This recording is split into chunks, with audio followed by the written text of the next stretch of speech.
பள்ளிக்கட்டு சபரிமலைக்கு கல்லும் முள்ளும் காலிக்கு மெத்தை சுவாமியே ஐயப்போ ஐயப்போ சுவாமியே.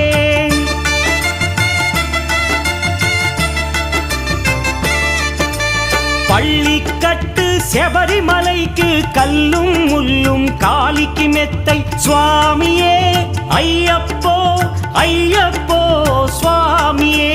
నెయ్యాభిషేకం చేయండి హారతులిచ్చి కొలవండి ఇరుముడి స్వామికి భక్తిగా ఇచ్చి వేదన తీరగ వేడండి అయ్యప్పను కని పిలవండి స్వామియే అయ్యప్పో అయ్యప్పో స్వామి.